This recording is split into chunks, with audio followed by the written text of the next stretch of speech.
Vous écoutez La Voix de l'Espérance, une émission qui vous apporte paix, joie, confiance et espérance.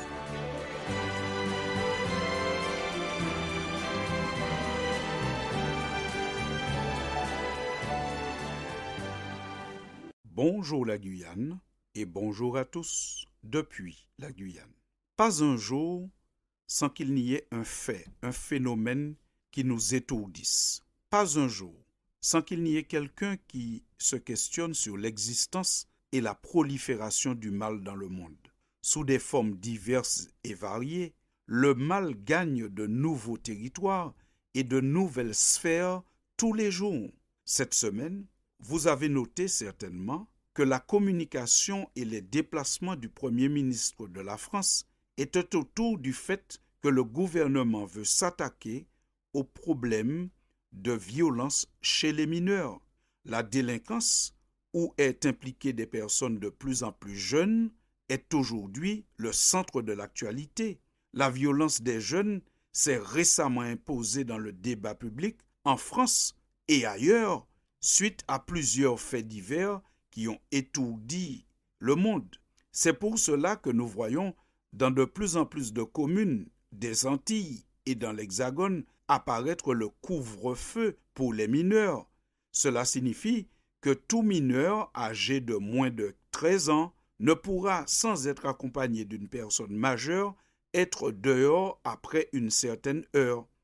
Ceux qui sont pour le couvre-feu argumentent en disant que cela vient épauler une parole parentale qui est un peu défaillante et que les parents n'ont plus d'emprise sur leurs adolescents. Chers amis, pourquoi le mal se répand-il autant? Il se répand tellement qu'aujourd'hui on a l'impression que même les mineurs, les plus jeunes, sont devenus les acteurs du mal. Selon la Bible, l'humanité tout entière est actuellement impliquée dans un vaste conflit entre Christ et Satan.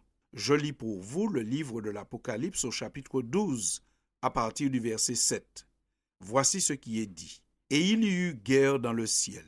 Michel et ses anges combattirent contre le dragon. Et le dragon et ses anges combattirent. Mais ils ne furent pas les plus forts, et leur place ne fut plus trouvée dans le ciel. Et il fut précipité, le dragon, le serpent ancien, appelé le diable et Satan, celui qui séduit toute la terre. Il fut précipité sur la terre, et ses anges furent précipités avec lui. Fin de citation. Ici, nous comprenons par cette lecture qu'il y a un conflit qui a démarré il y a longtemps dans le ciel, et que l'un des protagonistes, le diable, celui qui est la racine du mal, s'est installé sur la terre parce qu'il a séduit nos premiers parents qui ont ouvert la porte de leur cœur, de leur intelligence et du monde à sa présence. Aujourd'hui, malheureusement, nous devenons parfois si cartésiens, si rationnels, cherchant cause et solution aux problèmes du mal, que nous excluons l'existence de ce grand conflit. C'est peut-être pour cela que le mal continue de se répandre malgré tous les efforts des politiques en matière d'éducation, de prévention, qui excluent la spiritualité. Non, nous ne devrions pas exclure la spiritualité pour trouver la solution au problème du mal. Écoutez encore ce que dit la parole dans l'Épître aux Éphésiens au chapitre 6 et au verset 12. Car nous n'avons pas à lutter contre des êtres humains, mais nous devons lutter contre les pouvoirs, les autorités, les maîtres de ce monde obscur, contre toutes les puissances spirituelles mauvaises qui sont dans les cieux. Fin de citation. Oui, il existe réellement un promoteur du mal. Oui, il existe un grand conflit.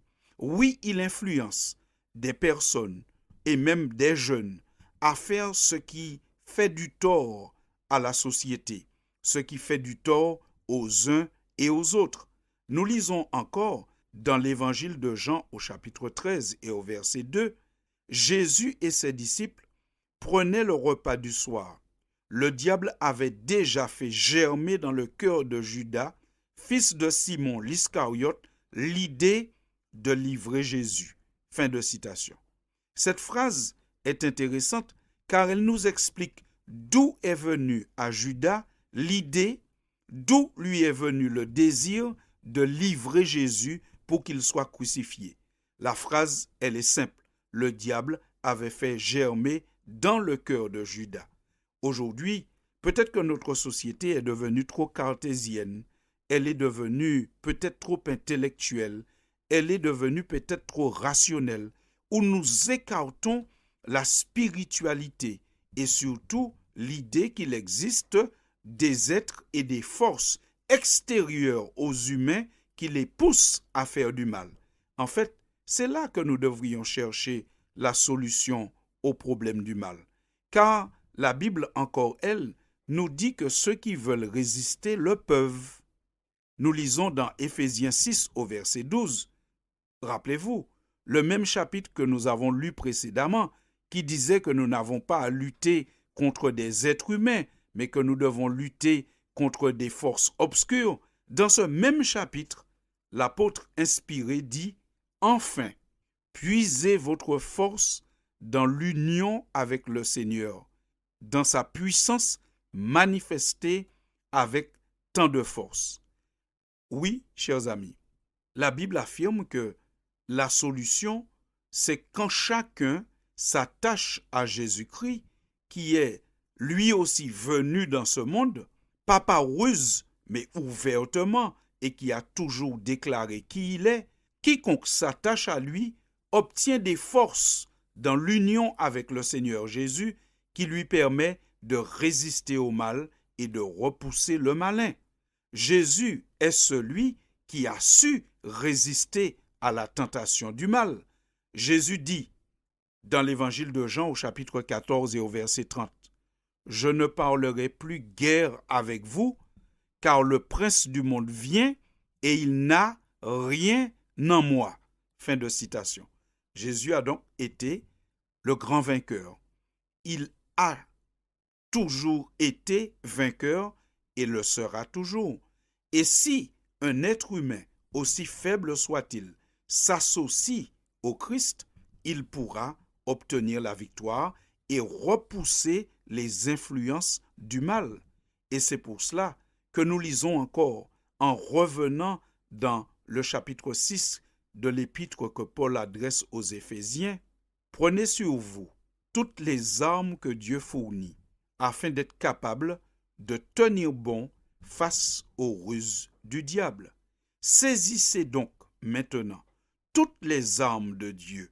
Ainsi, quand viendra le jour mauvais, vous aurez la force de résister. Après avoir combattu jusqu'à la fin, vous tiendrez encore fermement votre position. » Fin de citation.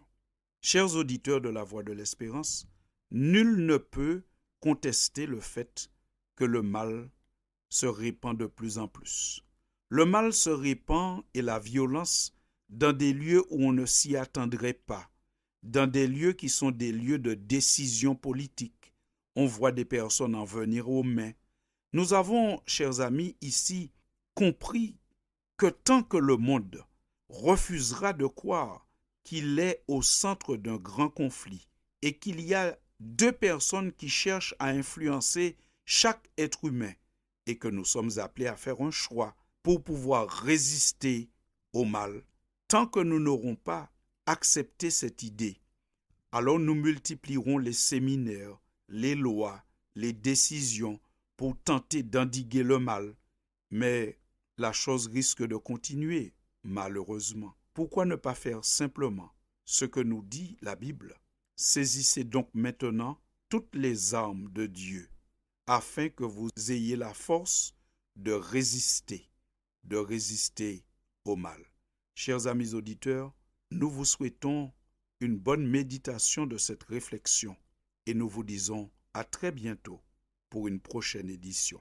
Merci pour votre attention. C'était La Voix de l'Espérance, une émission préparée par l'Église adventiste du 7e jour. Si vous désirez avoir une copie de la causerie d'aujourd'hui, demandez-la. Elle vous sera donnée gracieusement. Écrivez à La Voix de l'Espérance, boîte postale 169 97 324 Cayenne, CEDEX, ou téléphonez au 0594 25 64 26. Merci chers auditeurs et à bientôt.